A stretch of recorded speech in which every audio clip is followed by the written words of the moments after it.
It's After Hours with Chris Cahill.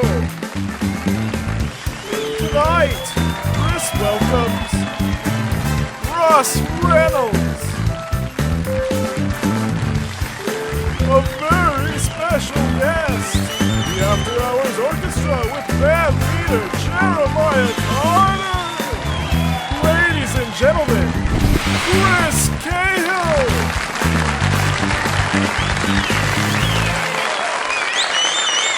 Thank you, ladies and gentlemen, and welcome to this, the very first episode of After Hours with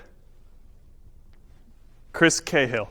I'm Chris Cahill, and I'm joined here tonight by my faithful sidekick, Lewis Anders. Lewis, how you doing? I'm fine, Chris. Well, I'm excited to start this new adventure with you, buddy. Yeah. Just do your monologue, Chris. Monologue? Yeah, monologue. That's how every late night talk show starts off. You do have a monologue, right? Well, no. Monologues aren't really my thing. What? It doesn't matter if they're your thing or not. You still have to do one. It's part of the late night talk show archetype. It's cheap. This is my show, and I'm going to do it my way. So you're not going to do a monologue? No, I don't think I am.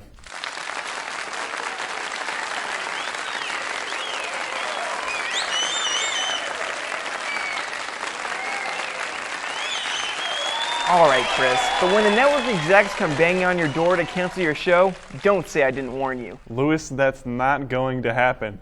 This show is going to be a success. But anyways, this has gone on long enough. We've got a great first show lined up for you tonight. Movie star Russ Reynolds is here to talk all things Hollywood. And we've also got a very special surprise guest later on. But now, ladies and gentlemen, let me be the first to introduce you to the After Hours Band, led by the one and only Jeremiah Carter. Where's the band? You didn't schedule a band. Well, yeah, isn't the network supposed to take care of that? Man, you really are new to this. The network doesn't care about your show, Chris. It's nothing to them but a mouthpiece to promote their other ventures. If you want the show to actually be good, it's on you. Oh. Does that mean Russ won't be here either? Oh no, he'll be here. The movie he's coming on here to promote was funded by the parent company of this very network. Like I said, Chris, you're nothing but a mouthpiece for corporate America. Wow, this whole having a TV show thing is a lot different than I thought it was going to be. Funny. The guy before you said the exact same thing. Well, since we don't have a band, could you at least play something? That's not how this works, Chris. I don't even know how to play music. What? How are you a band leader if you don't know how to play anything? You don't have to be musically gifted to lead a band, Chris. As long as you're a cool-looking guy who kind of looks like he knows what he's doing, you can lead a band. Wow, okay. So no band then. I guess we'll just have to bring out Russ then. Ladies and gentlemen, please welcome Russ Reynolds.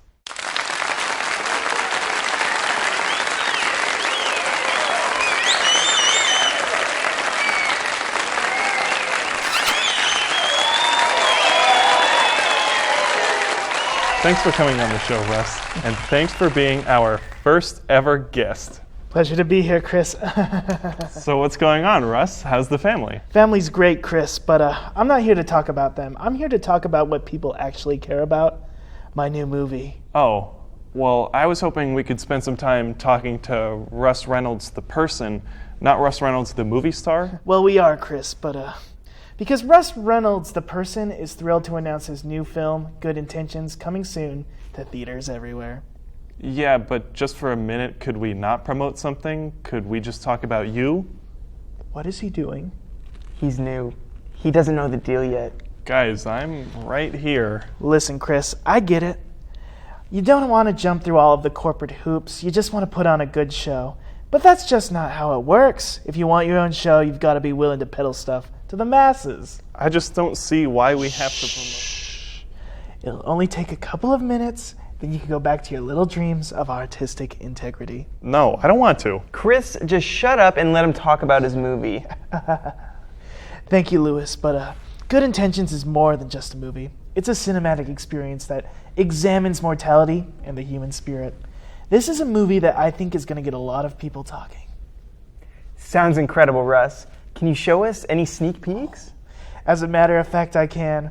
We're actually going to be debuting the very first trailer for Good Intentions right here, right now. All right, that's enough. We're done. After all this went down, I only had 3 goals: to stay alive, to stay sane, and to rebuild civilization. 2 down, 1 to go. In a world like this, you've got to watch your own back, because there's nobody else around to do it. You have to stay alert, stay focused. You never know what will sneak up on you. Accidents happen, but there's no looking back on the road to redemption. Wow, I mean, I was expecting something groundbreaking, Russ, but this looks incredible. Thanks, Lewis. It was a real privilege to be a part of. All right, you've promoted the movie. We've seen the trailer. Can we please talk about you now? Chris, I've already said I'm not going to do that, but what I will do is share a funny little anecdote that happened during the making of the film Good Intentions, which you can see in theaters this summer. How about that? There you go again. Why is it so hard for you to not self-promote for just 30 seconds? Chris, one thing you'll learn if you somehow manage to survive in this business as long as I have is that self-promotion is the key to success. You can't make it anywhere without constantly selling yourself. Self-promotion is how you stay relevant. It's how you get people to notice you. You need to promote yourself because once you stop, people will forget who you are. Look at me. I'm here on your pathetic little show selling a movie I took no pleasure in making. I don't even think it's all that good. But I'm still here because at the end of the day, it doesn't matter how good the end product is, as long as people watch it. It's not about entertaining people or making them think. It's about getting them to notice you. I'm here because I love attention, Chris, and you're here for the same reason. You're wrong. I'm here to create something real. The attention doesn't mean anything to me. Chris, whose idea was the show? Mine. And whose name is in the title? Well, mine. And who hosts and stars in the show? Answer the question, Chris. Me.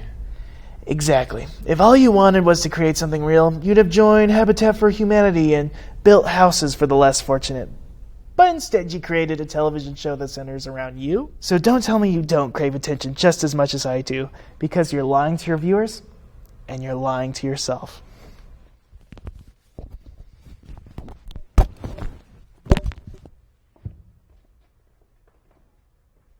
We'll be right back, folks. Stick around.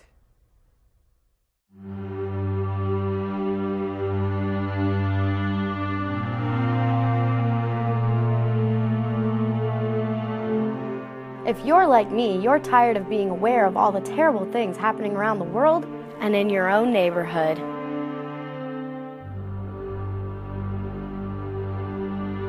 You just wish you could stop being aware of the reality you live in. Drugs and alcohol can help with that, but they're only a temporary fix. You want a more permanent solution. You need reality specs. Reality specs are the go-to for avoiding all of life's problems. Their ultra-dark lenses make it impossible to see anything. From wars, to injustices, to pollution and man's destruction of the environment. So if you're tired of constantly not seeing the reality you want to see, order yourself some reality specs. Because remember, no reality is good reality. Call 1-800-55-BLIND to get your pair of reality specs. That's 1-800-55-BLIND. 1-800-55-BLIND. Call now. I decided I was tired of seeing things I didn't want to. So I called Reality Specs and got exactly what I wanted. Ignorance. Thanks, Reality Specs. 1-800-55-BLIND. Call now.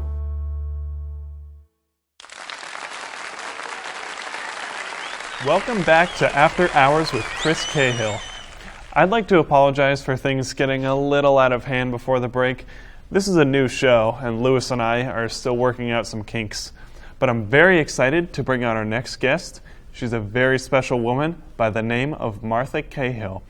She's an Chris, did you invite your mother onto the show? Well, yeah. My mom's been my biggest fan from day one. This is day one. Regardless, I thought it was only right to have her on my show, given all that she's done for me. Yeah, but no one really cares, Chris. No one wants to watch a man who they don't really know or care about talk to his mother. Why didn't you just bring on another celebrity guest like all the other late night shows do? I don't want to be like other late night shows, Lewis. So with that being said, please welcome my mother, Martha Cahill.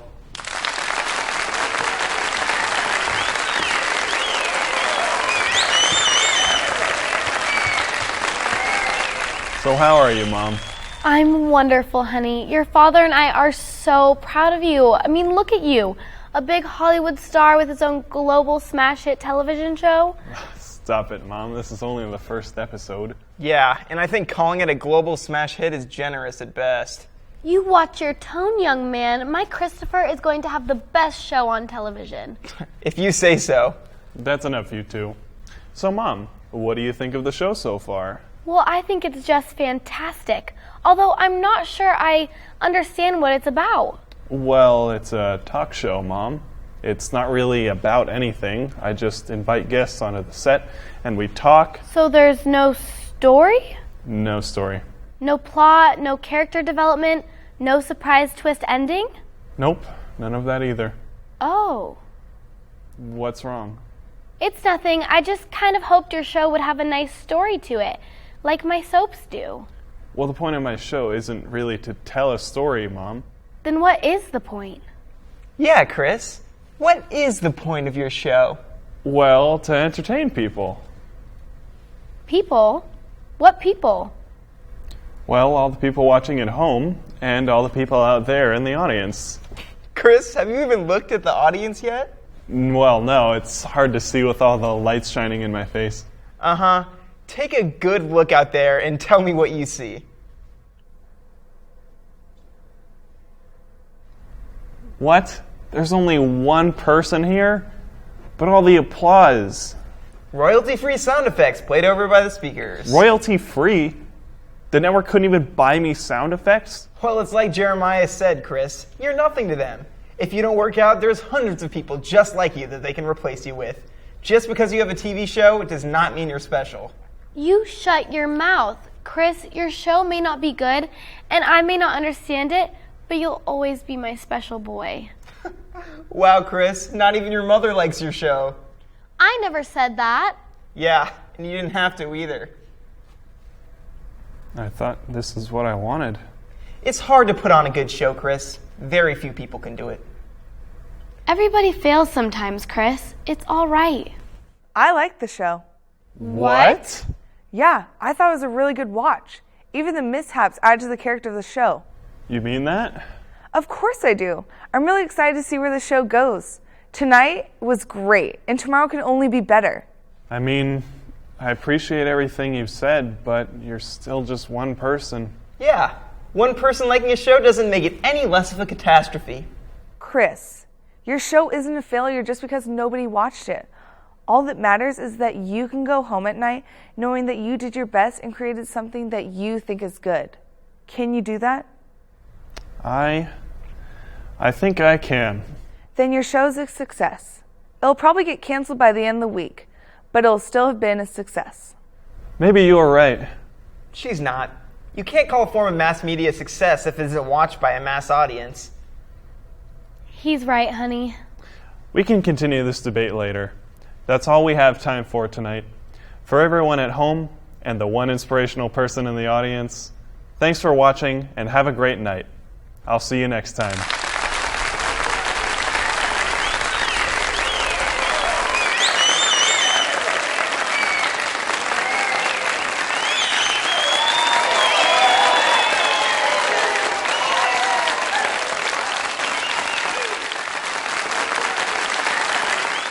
I thought this is what I wanted.